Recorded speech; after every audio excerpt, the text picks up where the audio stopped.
आप सभी लोगों से अनुरोध है कि all religions are not the same का किंडल एडिशन अब अमेज़न पर उपलब्ध है। जिस किसी को ई बुक चाहिए किंडल एडिशन में, वो वहाँ से क्रय कर सकता है। ऊपर दिख रहे क्यूआर को स्कैन करके कृपया हमें पत्रम पुष्पम से अनुग्रहीत अवश्य करें। नमस्ते, मैं हूँ संजय दीक्षित और आप देख रहे हैं दी जयपुर डायलॉग्स। बीजेपी की पहली लिस्ट कब आएगी, कैसे आएगी, क्या आएगी, इसको लेकर भाई भारतीय जनता पार्टी ने या तो मोदी जी ने एक बड़ा सस्पेंस क्रिएट कर दिया। सस्पेंस क्यों क्रिएट कर दिया है? अब धीरे-धीरे हमारी समझ में आ रहा है कि ये भी उनकी चुनावी रणनीति का एक हिस्सा है। ऐसा नहीं है कि ये कोई अनजाने में किया गया है या कि देरी हो गई है, नहीं, ये सब आप लोगों की उत्सुकता बढ़ाने के लिए किया गया है। और बहुत सारे सांसदों को ये समय भी दिया जा रहा है और उनको इंडिकेट कर दिया गया है कि भैया तुमको टिकट नहीं मिलेगा तो तुम ऐसा करो कि तुम प्रेम से एग्ज़िट कर जाओ। स्वयं कह दो कि साहब हम जो है वो पार्टी की सेवा करेंगे, देश की सेवा करेंगे और कुछ काम करेंगे, लेकिन हम अब सांसद का कर्तव्य नहीं निर्वहन करना चाहते।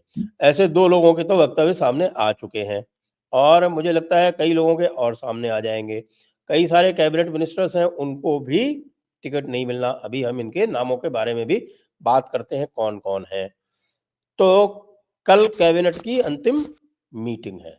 तो कल कैबिनेट की अंतिम मीटिंग करने के बाद ही ऐसा लग रहा है कि यह सूची सामने आएगी, क्योंकि कैबिनेट में भी जो लोग जो हैं आगे कैबिनेट में नहीं आने वाले हैं, उनको भी प्रणाम कर दिया जाएगा। उनको भी कहा जाएगा कि भाई अब तुमहू चलो और अपना-अपना आगे का हिसाब-किताब देखो। ऐसे कौन-कौन से नॉन परफॉर्मर्स हैं, कौन-कौन से क्या होने वाले हैं, अभी हम उनके ऊपर चर्चा करते हैं।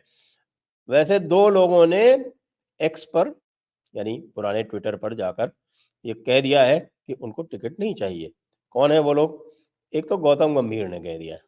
अब गौतम गंभीर का आपको पता है कि गौतम गंभीर जो है वो आईपीएल में ज़्यादा रुचि रखते हैं।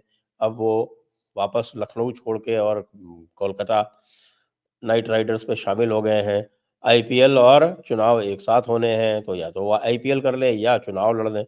अब उनका निश्चित रूप से उनकी जो प्रायोरिटी है वो आईपीएल ही है। इसको देखते हुए उनको रिलीव कर दिया गया कि भाई तुम तो आईपीएल में मेंटर बनो या तुम आईपीएल में जो कुछ भी करना चाहते हो वो करो और वहाँ पे तुम लड़ाई-भिड़ाई करते अच्छे भी दिखते हो। तो उनको वो कार्य दे दिया गया है। वैसे लोग कह रहे हैं कि भई गौतम गंभीर ने काम ठीक-ठाक ही किया था, लेकिन गौतम गंभीर काम केवल ठीक-ठाक करना पर्याप्त नहीं है। एक इमेज भी होती है, एक लोकसभा सदस्य की, एक सांसद की। वो इमेज मुझे नहीं लगता है कि गौतम गंभीर जो है वो मेंटेन कर पाए हैं। विशेषकर से जब उनको लड़ते हुए देखा जा सकता है मैदान पर, तब ऐसा लगता है कि ये तो बड़ा ही छिछला व्यक्तित्व है। ऐसा व्यक्तित्व एक सांसद के रूप में शोभा नहीं देता। तो ये तो गौतम गंभीर ने दे दिया है और दूसरे जयंत सिन्हा ने भी लिख के दे दिया कि साहब कि हम भी आगे काम करना नहीं चाहते हैं, सांसद नहीं बनना चाहते हैं और आगे काम करना चाहते हैं। लेकिन जयंत सिन्हा के जो बेचारा जो है, वो अपने पिताजी के हाथों वीरगति को प्राप्त हुए हैं।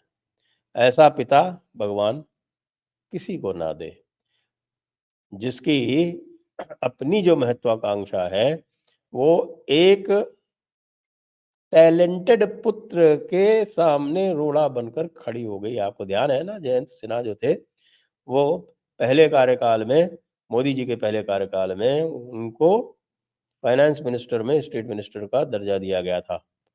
बाद में साहब कुछ दिन में यशवंत सिन्हा जी के जो है वो उनके कुछ उनके कुछ कीड़े काटने लगे, तो वो बयान देने लगे। तो संभवतः निश्चित रूप से जैन से कहा गया होगा कि भाई इनको समझाओ कि इनको मार्गदर्शक मंडल में हमने डाल दिया है, मार्गदर्शक मंडल में बैठे रहे, तुमको तो हम प्रमोट कर रहे हैं ना, तुमको हम रिगार्ड भी करते हैं और तुम टैलेंटेड भी हो, निश्चित रूप से तुम में प्रतिभा है। तो उस प्रतिभाशाली बच्चे को यशवंत सिन्हा की महत्वाकांक्षा ले डूबी। अन्य की बातें करें तो अब कई सालों के नाम आ गए हैं। दिल्ली की बात करें तो दिल्ली में 3 के नाम तो निश्चित बताए जा रहे हैं। गौतम गंभीर आउट हो ही गए। अब ये बताया जा रहा है कि मनोज तिवारी, वैसे तो बात चल रही थी कि उनकी वो शायद संभवतः बक्सर जाएँगे, लेकिन अब ऐसा प्रतीत होता है कि मनोज तिवारी तो अ, नॉर्थ ईस्ट दिल्ली से लड़ेंगे। परवेश वर्मा का भी टिकट पक्का बताया जा रहा है, और जो लोग कह रहे थे कि रमेश बिधूड़ी को टिकट नहीं मिलेगा, वो भी गलत साबित हो रहे हैं और रमेश बिधूड़ी को टिकट मिलेगा। मीनाक्षी लेखी को संभवतः नहीं मिलेगा। हर्षवर्धन जी जो हैं वो कई दिनों से देखे जा रहे थे कि इमाम बुखारी के तलवे चाटते थे, तो संभवतः पता चल गया होगा लोगों को। वैसे भी उनकी परफॉर्मेंस जो थी देखी गई थी एज हेल्थ मिनिस्टर, कितनी बेकार थी, तो उनको हटाया गया था हेल्थ मिनिस्टर से, मनसुख मंडाविया को लाया गया था उनके स्थान पर। डॉक्टर होते हुए भी वो अपनी भूमिका के साथ न्याय नहीं कर पाए, तो उनका भी पत्ता कटना लगभग निश्चित है। तो हर्षवर्धन, मीनाक्षी लेखी, गौतम गंभीर और हंस को बताया जा रहा है कि उनको पंजाब भेजा जाएगा। ये भी ठीक है, पंजाबी हैं तो जाके वहाँ पंजाब में पंजाबी में अच्छे से बात कर पाएंगे। और यहाँ तो ये सेफ सीट है, तो सेफ सीट हर बार हंस को क्यों मिलेगी, किसी और को मिले। उनको पंजाब भेजा जाएगा, मैं बताता हूँ कहाँ भेजा जाएगा, उनको होशियारपुर भेजा जाएगा। तो होशियारपुर एक बड़ी वैसे सेफ सीट है भी भारतीय जनता पार्टी के लिए, लेकिन वो अकालियों के साथ लड़ते रहे, इस बार क्या होगा वो देखने वाली बात है। सनी देओल आउट। सनी देओल एक बार जीत के आए, दोबारा उन्होंने रुख भी नहीं किया। मैं तो ये कहता हूँ कि मोदी जी को सोचना चाहिए कि ये जो स्टार वैल्यू वाले लोग हैं ना, इनको बहुत ध्यान से देखना चाहिए। वैसे हेमा मालिनी तो काफ़ी आती-जाती रही हैं मथुरा में, लेकिन पता चला है कि इस बार हेमा मालिनी को भी संभवतः बाय-बाय किया जाएगा और वहाँ पर भी किसी नए चेहरे को उतारा जाएगा। और यदि बात करें तो हम उत्तर प्रदेश की बात करें तो उत्तर प्रदेश में बता रहे हैं कि लगभग वहाँ से इस समय लगभग क्यों इस समय 62 सांसद हैं उनके लोकसभा में, और 62 में से 10-12 के टिकट तो निश्चित रूप से कटेंगे और उनका सबका जो है वो आकलन किया गया है। आकलन ये किया गया है कि भई यदि 50% से अधिक रिकॉल वैल्यू नहीं है किसी भी कॉन्स्टिट्यूएंसी में, किसी भी सांसद की, तो उसका टिकट काट दिया जाएगा। आइए राजस्थान की बात कर लेते हैं। राजस्थान में ऐसा पता चल रहा है कि राजस्थान में कइयों के टिकट कटने वाले हैं। कइयों को तो टिकट क क का इस तरह से चले गए कि भई 4 को तो उतार ही दिया गया। हुँ, बालकनाथ को उतार दिया गया विधानसभा चुनाव में, महंत बालकनाथ को, राज्यवर्धन सिंह राठौड़ को उतार दिया गया, और 2 जो हैं वो भगीरथ चौधरी और देवजी पटेल, उनको उतार दिया गया, वो चुनाव हार गए। तो चुनाव हारने वालों को तो लगता नहीं है कि रिपीट किया जाएगा, हालाँकि जो विधानसभा के और जो लोकसभा के इश्यूज़ हैं वो बिल्कुल अलग होते हैं। तो वो बेचारे बगैर मतलब शहीद हो गए, या कहेंगे वीर गति को भी नहीं कहेंगे, कौन-सी गति को प्राप्त हुए, वो अपनी गति को प्राप्त हो गए। हाँ, एक और नरेंद्र सिंह खीचड़ जिन्हीं की जो डिफ़िकल्ट सीट थी जीत के आए थे, उनको भी इसी प्रकार से उनकी गति को प्राप्त करा दिया गया। तो ये जो है ये 3-4 लोग तो निश्चित रूप से इनके टिकट कटने वाले हैं, बताते हैं। टोंक, जौनापुरिया और आपके करौली, धौलपुर वाली जो सीट है, करौली धौलपुर वाली सीट में रानी ने मारा था एक टंगड़ी, और रानी की वजह से धौलपुर ज़िले की चारों सीटों पर भारतीय जनता पार्टी हारी थी। लेकिन रानी को टिकट तो मिलेगा, झालावाड़ का स्वयं को मिलेगा या बेटे को मिलेगा, ये अभी तय नहीं है। हालाँकि मेरा मानना ये है कि अब बेटे जो हैं वो 5 बार सांसद रह चुके हैं, किया उन्होंने कोई देलेवर का काम नहीं है। सबसे अधिक जिसको यदि आप मेरिट की बात करें तो उनसे कम मेरिटोरियस और कोई भी नहीं है। तो यहाँ से अगर टिकट देना है तो माताजी को दिया जाए और इनका काटा जाए, लेकिन ये अगर काट दिया गया तो माताजी पक्का किसी दूसरे को वहाँ से आसानी से जीतने नहीं देंगी, ये समस्या है। तो ये देखने वाली बात है, राजस्थान में चल रही है। मध्य प्रदेश में भी कई सारे लोगों के ऊपर जो है वो संकट के बादल मंडरा रहे हैं, विशेषकर से साध्वी प्रज्ञा ठाकुर। वैसे साध्वी प्रज्ञा ठाकुर के साथ वो पुराना किस्सा हुआ था जिनमें उन्होंने गोडसे का महिमा मंडन किया था। वैसे मेरे विचार से तो कोई जो भी कही थी उन्होंने गलत बात नहीं कही थी, लेकिन वह कारण है नहीं। कारण ये है कि उनका जो एक प्रकार से कई सारे उनके बचकानापन जो आता है सामने, अभी जो लेटेस्ट आया जो किसी एयरलाइन वाले से झगड़ पड़ी बगैर मतलब के, और उनके जो है वो एक अहंकारी प्रवृत्ति बराबर देखने में आती है, वो भी जची नहीं लोगों को। तो इनका भी मामला गड़बड़ हो रहा है। बिहार में और भी इंटरेस्टिंग स्थिति है। बिहार में इंटरेस्टिंग स्थिति ये है कि भाई 17 सांसद तो इनके हैं, जो पहले से जीते हुए हैं, उनमें से कइयों के टिकट कटने वाले हैं, बताते हैं राजीव सिंह रूडी का टिकट कटने वाला है। और अ, आपके रविशंकर प्रसाद का टिकट जो है वो अधर झूल में है, मिल भी सकता है, हो सकता है कि कहीं इधर-उधर का मामला नहीं हो जाए।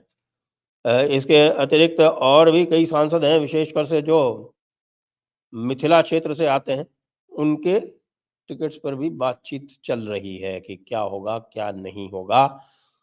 जदयू के, जेडीयू के कितने लोग लड़ेंगे जेडीयू के टिकट पे और कितने लोग लड़ेंगे बीजेपी के टिकट पे, ये भी मामला देखने वाला है, क्योंकि जेडीयू के सारे सांसद यदि रिपीट कर दिए जेडीयू ने तो मामला गड़बड़ हो जाएगा, वो सारे के सारे जीत नहीं पाएंगे। जेडीयू के खिलाफ वैसे भी अधिक एंटी इनकम्बेंसी है, तो हो सकता है कि कुछ जेडीयू के लोगों को बीजेपी कहे कि हमारे टिकट पे लड़ाओ तो ये जीत सकते हैं। ये देखने वाली बात है बिहार में। बंगाल में बहुत ज़्यादा मुझे नहीं लगता कि कोई अधिक चेंजेस किए जाएँगे, क्योंकि बंगाल में स्थितियाँ जो हैं वो लगातार परिवर्तित हो रही हैं, और लगातार परिवर्तित होते-होते जो वो पुराने उनके जो सांसद थे, वो एक समय लग रहा था कि कोई भी नहीं जीतेगा, वो सारे के सारे अब जीत की स्थिति में आ गए हैं, केवल और केवल पार्टी की वजह से। ये बंगाल में बनेगा हिसाब-किताब। एमपी की हमने बात कर ली, ज्योतिरादित्य सिंधिया लड़ेंगे कि यादव जी लड़ेंगे, अभी ये निश्चित नहीं है। यही एक ऐसी पहेली है, यदि पहली लिस्ट में ज्योतिरादित्य सिंधिया का नाम नहीं आता है, तो ये समझ लीजिए कि जो पुराने जो सांसद थे, जिन्होंने ज्योतिरादित्य सिंधिया को हराया था गुना से, वो ही लड़ेंगे। महाराष्ट्र में अभी तक फैसला नहीं हुआ है कि भाई सीट शेयरिंग क्या होगी। सीट शेयरिंग फाइनल हो जाए तो हो जाए, लगता है कि उत्तर प्रदेश में फाइनल हो गई है। उत्तर प्रदेश में बताया जा रहा है कि 74 सीटों पर भारतीय जनता पार्टी लड़ेगी, 2 पर अपना दल, और ये हो गए 74 और 2 76, 2 पर आरएलडी 78 और 1-1 पर निषाद पार्टी और एसबीएसपी सुहेलवादी। ये ये बताते हैं कि यह निश्चित हो गया है लगभग, और इसी प्रकार से इस पर यहाँ पर बाँटे जाएँगे टिकट। तो ये मोटा-मोटा अभी जो चल रहा है वो उसकी स्थिति ये है, लगातार हम आपको अपडेट करते रहेंगे। इस समय बहुत अधिक उत्सुकता है, लेकिन जो उत्सुकता है वो जानबूझकर बढ़ाई जा रही है, ऐसा मेरा मानना है। ये भी भारतीय जनता पार्टी की चुनावी रणनीति का एक हिस्सा है, और जिस प्रकार से उन्होंने 400 बोल के पूरे इंडी अलायंस को डिमोरलाइज़ किया है, वो इसी प्रकार अपनी लिस्ट पहले फाइनल करके भी इंडी अलायंस को डिमोरलाइज़ किया जा रहा है। जय हिंद, जय भारत, वंदे मातरम।